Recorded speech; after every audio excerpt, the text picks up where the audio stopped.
Happy Independence Day, Nigeria, again. I think I'm going to say this all through this show. Anyway, welcome back from that really short break, and I hope you paid attention to what was just played. Moving on, here are a few stories that caught my eye this morning. So the first one we have, Nigeria at 65. President Tinubu says the worst is over. Hope rising for Nigeria.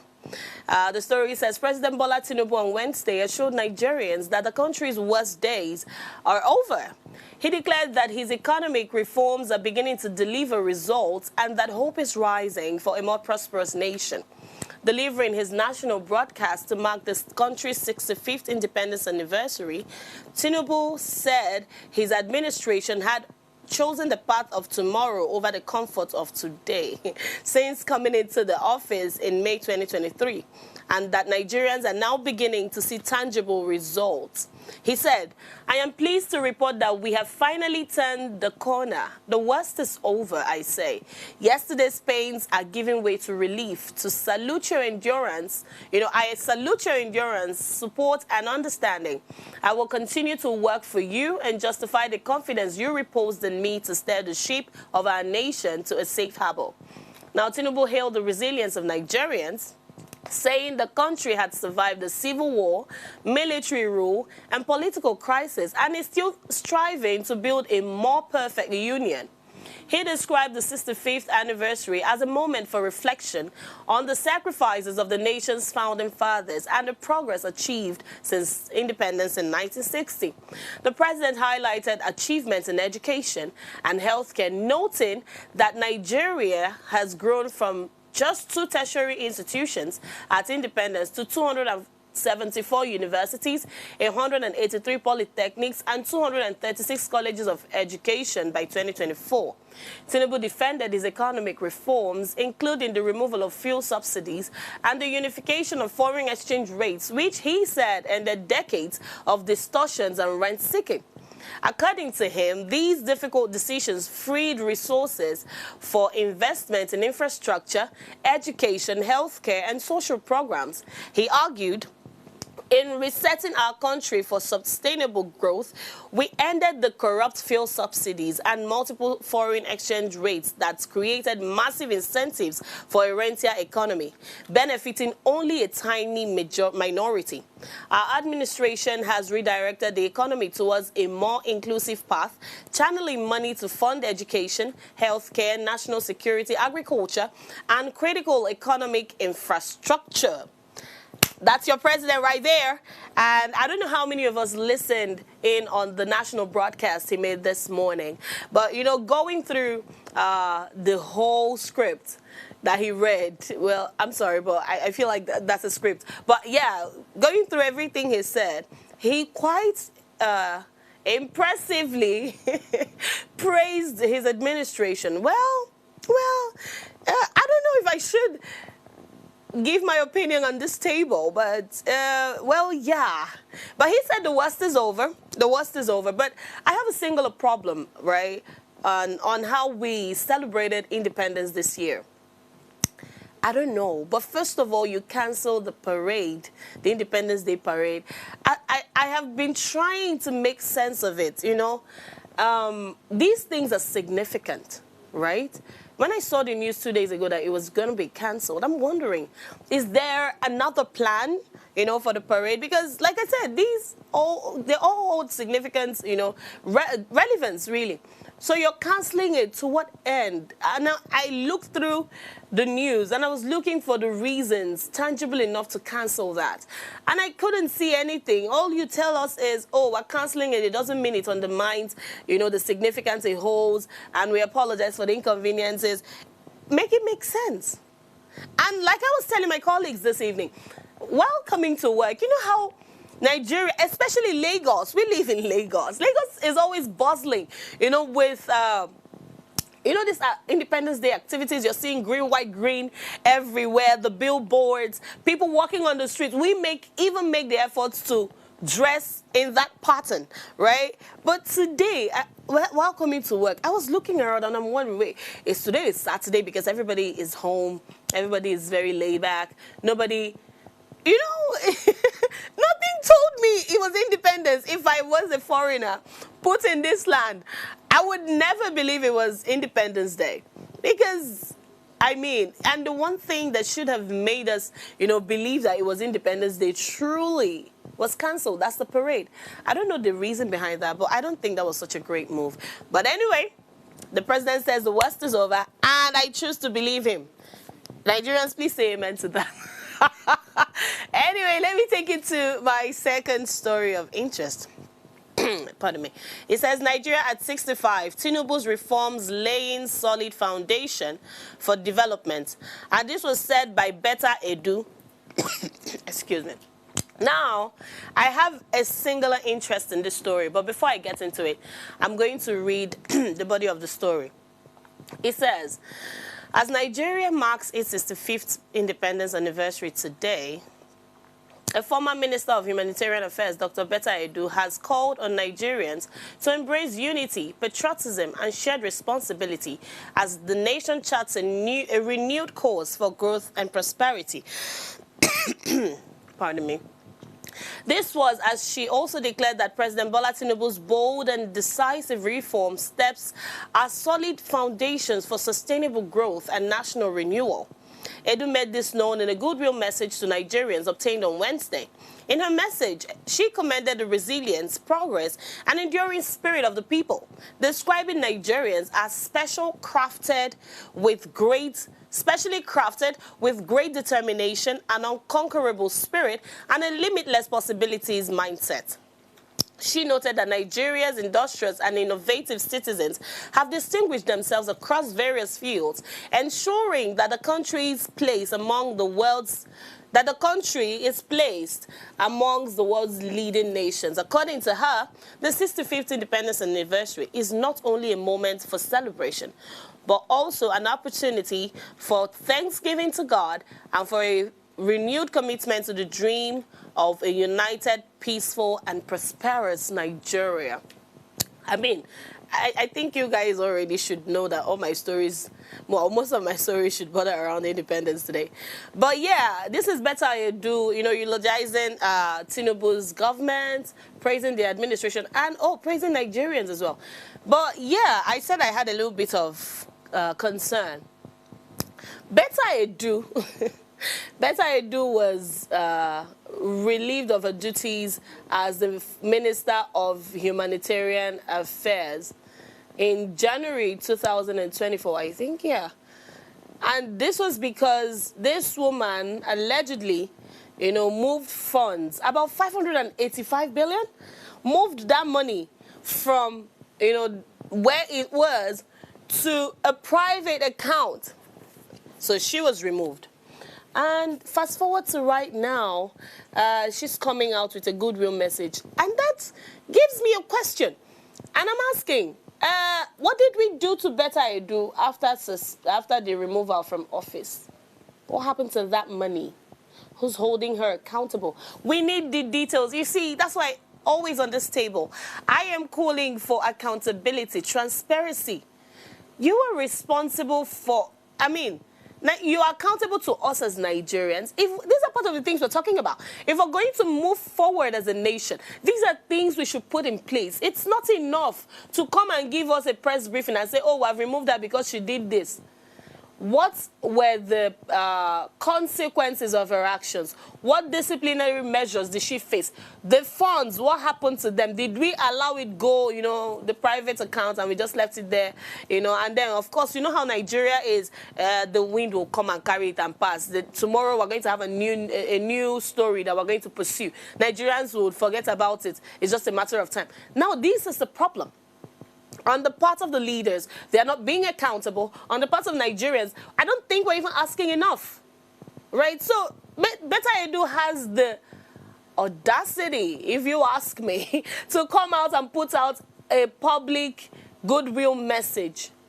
Because the woman might think, what's worse that can happen, right? Nobody's holding you accountable. I have a problem with that. Anyway, it's Independence Day. I've chosen to be peaceful today. On this table. And finally, the last story I have here on the issue of picking a new INEC chairman, since Yakubu is leaving in November, right? Next month. We're in October. Amazing. So he's leaving next month, the present chairman of the commission. So there are steps for selection of the next person. So this headline says, INEC chair, security check begins. Council of States to meet. The story says potential candidates nominated to succeed Professor Mahmood Yakubu as chairman of the Independent National Electoral Commission are being interviewed and vetted ahead of President Bola Tinubu's consultations with the Council of States. Now, impeccable sources close to the development told correspondents that while the Office of the Secretary to the Government of the Federation prepares to circulate invitations for the meeting, nominees are undergoing checks by the Department of State Service and other relevant agencies. Yes, they are undergoing checks before a name is finally picked. The president will soon convene a Council of State meeting where he will present the names to the council. It is a constitutional requirement, one source confirmed on Tuesday. Now, according to another source, there are names for consideration. It is likely that some of the names you have heard are on the list. They are being considered. The process is on, and the president will convene the meeting, most likely when he returns from Lagos. Now, we spoke about this, I think, on Monday, and we're asking, first of all, there's a problem. I have a problem with the president being the one appointing these people. And I also believe that INEC is supposed to be an independent body. Why don't we make these things? If you're going to appoint a new chairman and you're not going to give us the liberty to elect him, at least, I mean, the least you can do is make the process very transparent. Let's be involved. This is a public office, for God's sake. You were supposed to serve us. So make it open for us to be involved. If you say we can't elect and you have to appoint, that's fine. Okay? But make it transparent. Let's see your processes. Let's see. I mean, Sarah was calling on them on Monday. Let's see your processes. Let's see the way it goes. Let's even wait and see if it's significant enough to select a chairman for such an, you know, quote and unquote, independent body. Because this is heavily going to determine the outcome of the 2027 elections. I mean, we all know that, right? That's all I have on the news that caught my eye today. And still in the spirit of independence, we're going to go on a short break. And when we come back, we'll dive right into our topic of interest. I'm very excited for this one. So, yeah, stay with us. We'll be right back.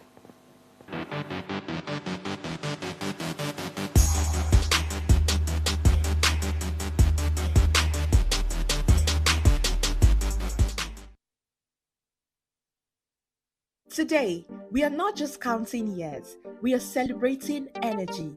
It's October 1st. Let's talk about Nigeria, not just the land, but the vibe. We are the heartbeat of Afrobeat, from Fela's Fire to Burna Boy's Grammy, from Wizkid at the O2 to Rema at the VMAs. The world isn't just listening to us, they are moving to our rhythm. In film, we've gone global. Nollywood, once shooting 3 movies a week, is now streaming worldwide.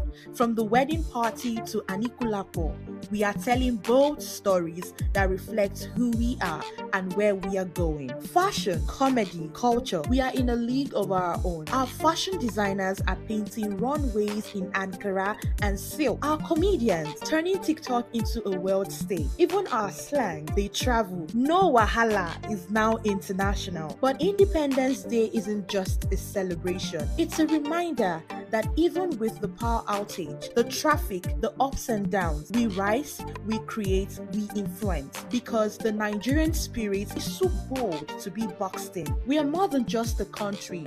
We are sound. We are style. We are storytelling.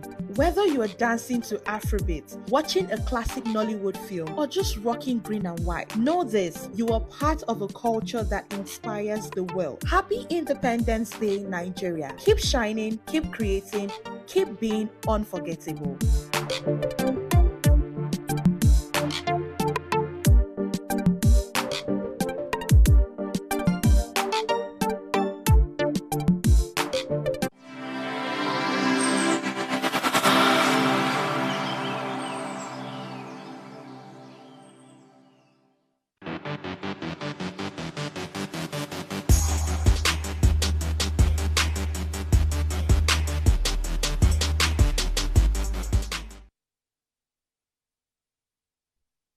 Thank you for staying tuned. And if you're just joining us tonight, we're talking about Nigeria, of course, 65 years later. And we're asking, has Nigeria truly justified its independence?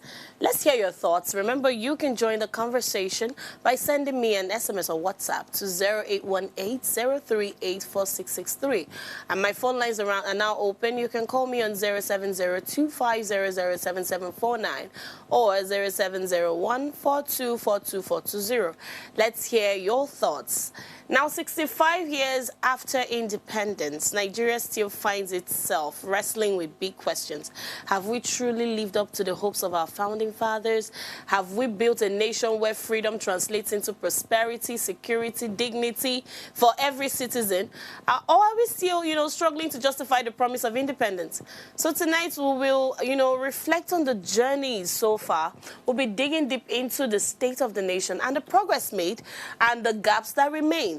So joining me in this conversation to help us unpack these issues, I have Professor Chris Nwokobia Jr., the convener of Country First Movement, a good governance advocacy group, and, an advocate of the Emergence Coalition. Good evening, Professor, and thank you for joining me this evening. Good evening, my pleasure beyond you. I'm good. Thank you so much again. Now, Nigeria is 65. I mean, a 65-year-old father can be a granddad now, right? So that's correct. Yeah. So, in 1960, independence came with promises of unity, prosperity, self-governance. We were anticipating, self-governance. So looking back now, do you think our founding fathers will be proud of us, of how far we've come? Let me start by saying, oftentimes when we are ready to about independence and how the country is spent, what does it deal in fact that when the we say just starting to be the overaged infant, child, adult, then well, I know that in fact has lived through the promise of his parents and would find fun without the title. I think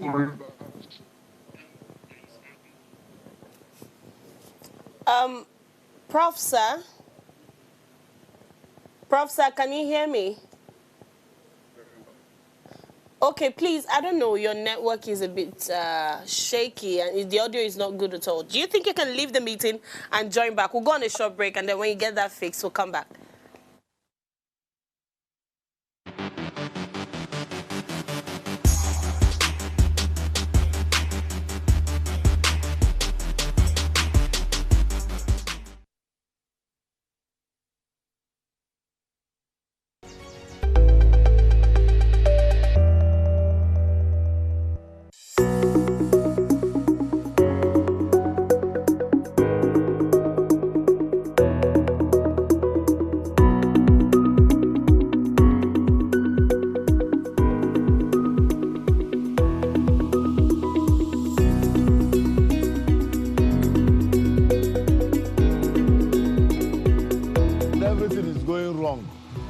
Let us call a spade a spade.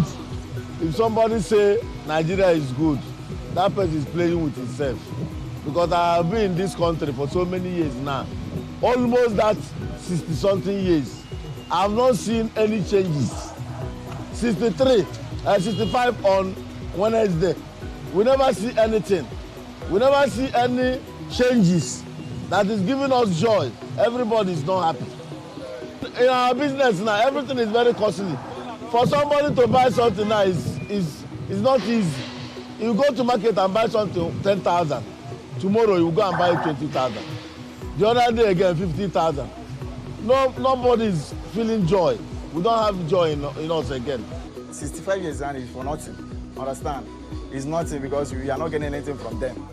Even they are even talking about the children of how many years now? So understand? They are saying that they are leaders of tomorrow. And since how many years? Okay, I finished my school since 2010, and I'm part of the leaders of tomorrow. And up till now, Understand? Even the man that senior my father, understand, is still leading us. So how are we going forward with the wrong people that we have in our government? So Nigeria being 65 is nothing. Normally I will just purposely say it. Understand? So we are not getting anything from them. As a Nigeria, 65 years, if you look at what is going on now, I can say even the poor man has suffered for it most. The rich man too, that won't cry for it most. Because before, me too, I use a car. I bought car fuel of 10,000 to go to Lakwe for 3 days. But now, fuel of 30,000 now cannot carry to Lakwe for 2 days. That shows that Nigeria need a change. Nigeria need a change. We are not doing it right. If you look at what is going on in Nigeria, so probably a couple that will be buying one rubber of paint before, they will be buying 1 derrick of rice. Why? Because the rice is expensive. Okay, look at it. We say we have rice in Nigeria, and the expense of rice in Nigeria is still higher than the same quality in foreign. At least let Nigeria rice be okay. If the price is lesser, we buy our rice.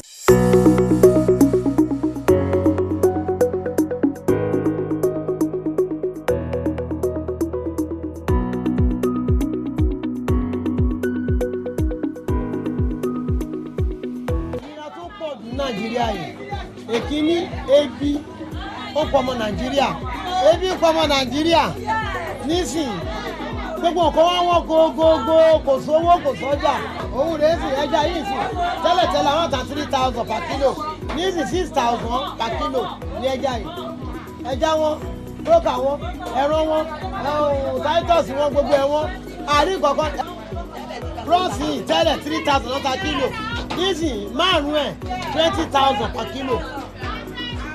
So ẹni tẹ́bi ò bá padé bí bronze sì kò lè jẹ́ Nàìjíríà ìnira ti pọ̀ jù ọlọ́mọ ni wá lára. And there we have it. You see, independence is beyond raising a flag. It's about raising people. Nigeria 65 is a story of resilience and also a story of citizens who refuses to give up on a dream. But sadly, it's also a story and a cry for change. Nigerians are calling for better leadership. Nigerians are calling for stronger institutions. And above all, they're calling for an economy that favors everyone. So right now, the question is not if we can rise as a nation. The question is when and how can we rise? And above all, if we can achieve finally the dreams of our heroes past. Happy Independence Day, Nigeria.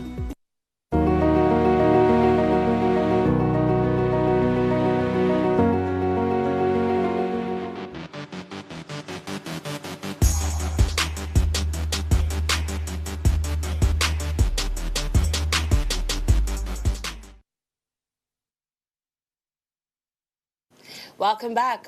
Sorry for the little breaking transmission. We are back talking about the journey so far. Nigeria is 65 years. We're trying to find out from our guests and then, of course, from you as my viewers, if you think that this independence has truly been justified. And I have Professor Wokopia, Chris. Prof, are you back with us? Oh, great. Yes. Yes, I am. Can you hear me well now? You sound well, yes. Yeah, so I was asking you before I cut you off. So where are we? You know, would you think our founding fathers would be proud of us 65 years later?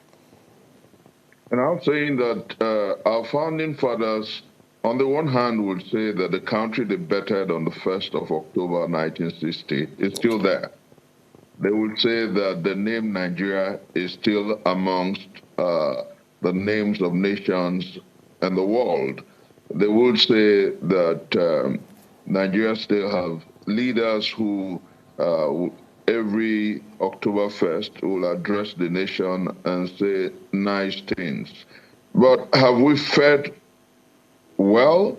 I listened to the Vox Pop, and you can hear Nigerians calling a spade by its name. Yeah. We have a 65-year-old grandfather, so to say, who hasn't done well. We have a 65-year-old who hasn't fulfilled the promises of democracy and the promises of independence. We have a nation that should, as it were, lead Africa in every respect of success and strides. Remember, it was Nelson Mandela who said, I think it was in 1995 or so, that Africa is waiting for Nigeria to fulfill its potentials. That when Nigeria leads the way, Africa will rise to become a true global leader. Unfortunately, most of these expectations have been thrown in the dustbin of history. Unfortunately, leadership has continually and continuously failed the people. But I want to speak to the issues deeply and very sincerely. You know, most of the problems we have as a nation has been what we call our fault lines. Okay. One is the fact that Nigerians are grossly and largely ethnocentric. The other is the fact that creed, religion, and region has become a fundamental issue in a socio-political discussion and our electioneering processes. We have downplayed issues that border on patriotism. We have downplayed issues that border on competency, capacity, and commitment to the common good. And we have left the fundamental issues unattended and unaddressed. If we truly want our country to succeed, we must rise above those ethnic, religious, and primordial cocoonery. And that is where almost always, when I'm asked to address Nigeria, I say to people that our founding fathers made the first mistakes. We had false starts. Our founding fathers dealt more on issues about region and religion, about ethnocentric issues rather than about leadership recruitment based on competency, capacity, and commitment to the good of our country. So if we want to rediscover our country, if we want a national reset, if we want a country that can walk and get out of a nadir to promise, then we must reevaluate issues that border on recruitment protocol. What am I trying to say? For the ordinary schoolboy who's out there listening to us, we must begin to redefine our recruitment processes because leaders do not emerge from Mars or Jupiter. That's right. Our leaders come from amongst us, which obviously means that we have family units to re-engineer. Leaders at home must begin to train their siblings and their children on values and integrity. Leaders at school, primary teachers, secondary school teachers must begin to reevaluate and teach our children to think and work predicated on competency, capacity, and credibility and integrity, if you like. Universities, there must be a major overhaul of our collective values as a nation because at the core of our failure is the fact that we have left matters of security unaddressed. At the core of our failure is the fact that we have left issues about infrastructural growth unaddressed, and largely because corruptive and corruptible tendencies in leadership has been hailed by the people. You know, Chioma, Yes, that one of our greatest problems is the fact that when a thief is from your ethnicity, you oblige him. That's right. When a thief shares the same religion as you do, you oblige him. And that has become our nemesis as a nation. You know, you can't build a country with corruption, where corruption is rife, and think that that country will succeed. So what we need is a major value orientation, reorientation, if you like. And what we need is to call a spade by its name. I woke up very early this morning, as early as about 1 a.m. Houston time, to listen to the president's address. Yeah.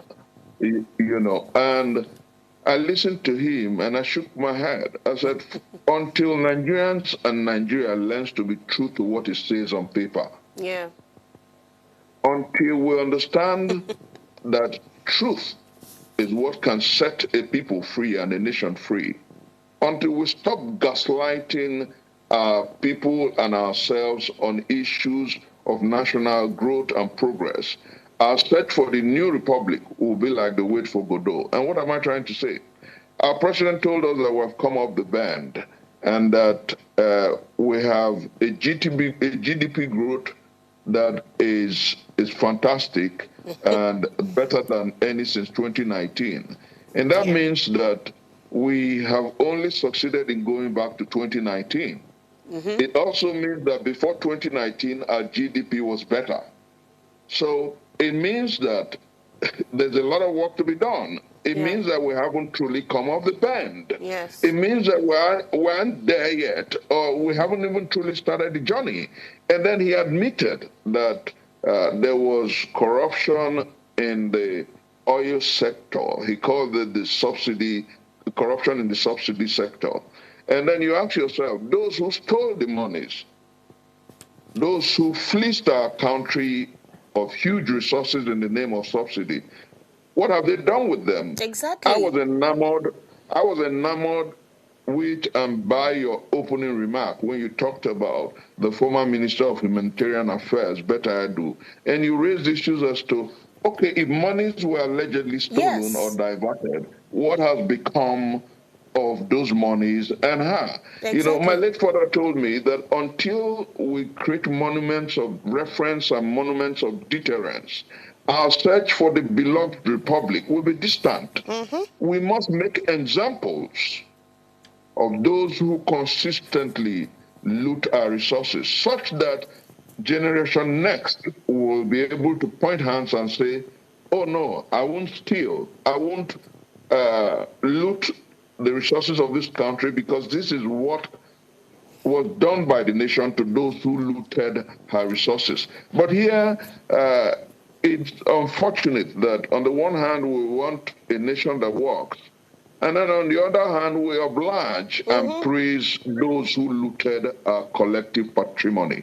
So I believe that the way to the future that we seek, because I do not intend to cry wolf throughout this interview, I would intend to help lay a template for the Nigeria that we seek. We're going to come to that. But I'm really glad you mentioned Betta Edu, because, yes, when I saw that news this morning, I was thinking, how does she have this audacity to come out and put out a goodwill message? Because you should be in hiding, or better still, be in jail. 585 billion is a lot of money for you to be smiling and tweeting and sending out press statements. And it's really sad because it doesn't teach, like you said, generation next anything, right? And then, yes, the president spoke on the GDP, and last time we saw, it rose to like 4.23%. And, oh, everybody's glad, oh, we're doing well. But then I also had the privilege of talking to average Nigerians, and I'm like, it doesn't mean anything if it doesn't reflect in my daily reality, right? So that brings me, right, to asking, Nigeria is Africa's largest economy, you know, but poverty levels remains very, stubbornly high. So why hasn't the economic growth translated to real development in this country, really? No, I think that the problem simply is about sexed up figures, compromised statistics, and figures that are very untrue largely. And that's why I said that we must learn to remove from the tendency of making falsehood an act of state. You know, when the Nigerian, that successful and great woman, Ngozi Okonjo-Iweala, who is the chairman, the director general of the World Trade Organization, came here, and she talked about the economy stabilizing. She put a caveat that this government must ensure that it works for the good of the masses of our people. On the one hand, it said it must impact on the lives of the people. You cannot say that a nation or an economy is working if it does not affect the lives of the people. And you know what, Chioma, the basic reason for which governments exist is for the protection of lives and properties and the well-being of the people. And if, as we all see, Nigeria has become the country with the highest number of IDPs in the world, a country that is not in war, then there is something to worry about.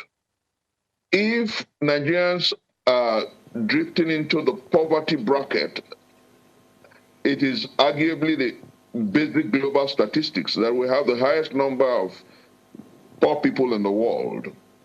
If that is how bad it has become, then what our leaders should do and must do is to fold their sleeves and get to work, tighten up their bootstraps, stop these platitudes and gaslighting, and get to work. That is what we must do if we want our country to succeed. And let me add this, because I know that quite a lot of Nigerians are listening. The street to a successful nation is paved with critical assessment of leadership. Chairman, the best street in any developed country, and I'm speaking I'm speaking poetically, if you like, and I'm speaking deeply, is a street called constructive criticism. The best boulevard in every great nation is the boulevard called patriotism. Yeah. Nigerians must understand that leadership can only impact effectively if we see those who are critical of governance and leadership as patriots, as fellow travelers on the path to progress. When I hear people say that, oh, you don't like the president, oh, you hate the president, I ask myself, where do they get these assessments from? How can a man hate his country and hate his president? Exactly. What we want are leaders who are responsible and responsive to the people. And the call today is for Nigerians across ethnic divides and across religious divides to call leadership dispassionately and say to those who govern this country that they must be true to what they say on paper.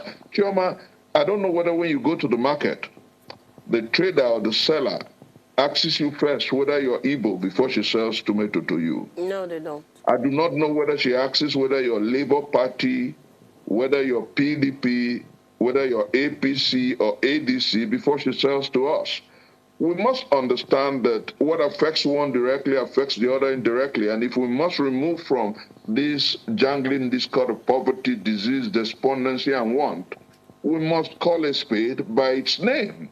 All right, and very importantly, Choma, let me say this, that when you fly an aircraft, when you travel by plane, you do not walk up the stairs to ask first whether the pilot is Igbo, Hausa, or Yoruba. Yes. You do not go in the cockpit to ask whether the pilot is a Christian. Yes. So we must understand that going forward, whoever holds sway in a country that you want to succeed, you must remove from assessing that person based on his ethnicity or religion. We must begin forthwith to address leaders based on competency, capacity, and commitment to the common good. First, because save and accept will do that. Come 2027, come 2026, October 1st, it will be the same old story of a nation mighty in potentials, but few unrealistic achievements. All right. I really do wish we have more time, But then let me ask you this. Speaking to the youth now in Nigeria, we have a wave of Japa syndrome, like we know, of course. I mean, it's not just the youth. We're seeing families moving every member of the family outside of this country because we're seeking better opportunities. Now, as many Nigerians are leaving, it just shows that they no longer believe, in the Nigerian dream. What does this say to our independence journey, really? Now, I think that you have raised something that's very dear to me. Okay. How do we inspire patriotism? Yes. How do we make Nigerians begin to think again about Nigeria? Yes. Because we had a country where Nigerians will go overseas to study, and immediately after their program, they're back home. Yes. The Awolowos of this world, the Nnamdi Azikiwes of this world, the leaders of our First Republic, most of them studied overseas, but came back immediately after to contribute to national development. Yes. Why do we have something in the reverse, where Nigerians train even at home and they are waiting to japa, they are waiting to run away? The first thing to note like I said, is we must review our recruitment process, leadership recruitment. We must begin to look for men not based on their ethnicity or religion, but on competency and capacity. Because when Nigeria begins to work, if you have leadership that shows a strong sense of direction, nobody will run away. Nigeria is arguably the most endowed country in the world. We have amazing resources, amazing potentials. Go around the world. I'll give you an instance. You know, I traveled from Nigeria here for medicals. I got here, and the expert that is attending to me is Nigerian. The person in charge of my physiotherapy is Nigerian. The people who are doing excellently well here in the United States of America are Nigerians. And then there is this statistics that is so wonderful. When you hear it, you want to be proud over and over again of your Nigerianness. And that's the fact that the most lettered, the most literate immigrant community in America is the Nigerian community, not the Jewish community, not the Hispanics. It's the Nigerian community. And if Nigerians are doing so well all over the world, why is home not exciting? And that is because the recruitment protocol and recruitment process in Nigeria is almost at best mediocre. We must begin, therefore, as a people, going forward, raise mentors who will mentor our young people. Because you know what, Chioma, if we don't address these fundamental issues, we're in trouble. Because 70% of the Nigerian population are people 30 years and below. Most people don't know that. The generation, what you call the Alpha generation, Gen Alpha, age 0 to 12, are about 30% of our population. Then what you call the Gen Z generation, generation 12 to 28, are about 28% of our population. And then you worry if we do not do something quickly to address these fundamental issues. And I do sincerely believe that this calls for leadership training, this calls for mentorship. We must admit that leadership has failed us, and so has followership. Because if our followers understand that at home they are the leaders, and our mothers and our fathers decide to train their children with good values, then we'll have a basket full of potential leaders who have credibility, capacity, and integrity. Right. You know, what we must begin to do also is to engage our teachers, both the secondary school and primary school level and at tertiary institution, and tell them that they must begin to teach our children that hard work, integrity, and credibility pays. And then what we must do as people in the media, the civil society, and the political parties and organizations, we must begin to tell our people that a nation that recruits mediocres is a nation bound to fail. Oh, yes. And that what is important for us is to trounce ethnicity, trounce religion, trounce region, and go for competency, capacity, and commitment to our collective good. All right, Prof. All right. This is brilliant, right? Because I like the part you said, well, it's not just about the leadership, it's about the followership. Because you have to be a good follower to even lead. All right? Just before I ask you my next question, before we go, we have a comment on YouTube. This person says, this person is Osayuwamen Saleh. She says, when you criticize the government constructively, it is perceived you dislike the government. We must first rid ourselves of that mindset to move forward. And I totally agree. I really agree, because tell me why somebody would air his or her opinion on social media, online, and then you hunt the person down. We've seen it happen countless times in this nation. And we're not getting anywhere if we do that, if we continue in that line, Anyway, Prof, before I let you go, I really do wish I had more time, but if you were to score Nigeria, let's say in 1 minute, if you were to score Nigeria on a scale of 1 to 10, generally, what would it be and why? It will be 4 over 10. 4 over 10, and I'm very generous with that score. Because if after 65 years, we have the highest number of internally displaced people out of wartime. We're not in war. Then it's a tragedy.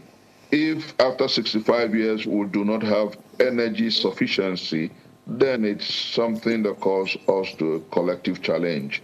If after 65 years what we have are Nigerians scoring leadership based on ethnicity and religion rather than competency and capacity, then we're in trouble. So yeah. I think that 4 over 10 is generous, but like Saleh noted in that that tweet, which is very important and which is instructive, I have said here that the best truth in every civilized and developed country is a truth aphoristically called patriotism, is a truth called constructive criticism, is a truth called divergent opinion.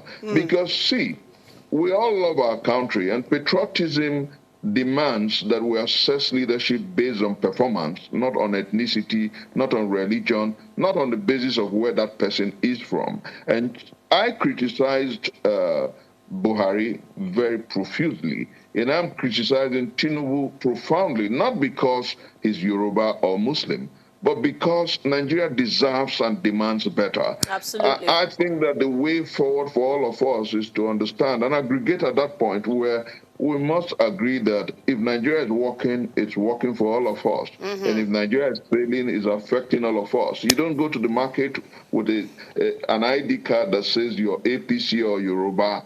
You don't go to the market with the card that says you're Igbo or your Labour Party or your PDP. No. The prices of goods and services does not demand an ID card that says you're Igbo, Yoruba, Hausa, or the minorities. It does not ask whether you're Christian or Muslim or a traditionalist. You know, so when we understand this reality, we will move forward to begin to demand for responsible and responsive leadership. We'll move forward to begin to call a spade by its name, and we will say to those who pretend over this country that leadership must lead by examples. Unfortunately, that's all the time we have. Thank you so much. Brilliant insights, Professor Chris Nwokobia. Thank you so much, and we hope to invite you some other time for these conversations. Do have a great evening, and happy Independence Day to you. Same to you. All right. Oh, my goodness. He says it all, right? We need to start working on credibility, competence, because we're losing it at this point in Nigeria. And you see, 65 years later, we stand at a crossroad as a nation. We have survived coups, civil wars, dictatorship, and even economic crisis. We have also witnessed resilience and creativity and the enduring spirit of our people. But independence, like I said earlier, is not just about waving a flag. It's about building a nation where freedom translates to dignity, prosperity, and justice for every citizen. That is the unfinished task before us. So tonight, as we're marking the 65 years, celebrating and all whatnot, let us not only ask whether Nigeria has justified independence, but how we, the people, can demand and drive the change that will. Because, you see, true independence is not just freedom from colonial rule. It's freedom from hunger, corruption, fear, despair, panic attacks. I mean, just a few days ago, we saw the news of an Arise TV anchor who was killed, who died, armed robbery. These are the reasons we're asking for a better nation, right? We've been freed from the colonial rules, and now we're in bondage of these things in the nation. Let's do better. As we are marking 65 years, let's go back in retrospect and have a reflection of how we can move this country forward. Leadership or not, you as a citizen, you have the right, you have every responsibility, to do your own part. That's it. Do your own part and let everyone fix their own part. My dad used to say, if everybody sweep the front of their houses, the compound will be clean. Let's do the right things, required of us. And that's all I have for you tonight. Before I go, please subscribe to our YouTube channel at Freak Show Upgrade TV. Interact with us. This particular conversation is not over. Drop a comment, and most importantly, follow all our social media engagements. Like, share, comment, invite your friends and family to watch us and follow us. If you missed our quotes by our dearest president, here it is. He says, with Almighty God on our side, I can assure you that the dawn of a new, prosperous, self-reliant Nigeria is here. My name is Chioma Kalu, and this has been Ways Prime Time. Have a good night, and I'll see you tomorrow. Bye-bye.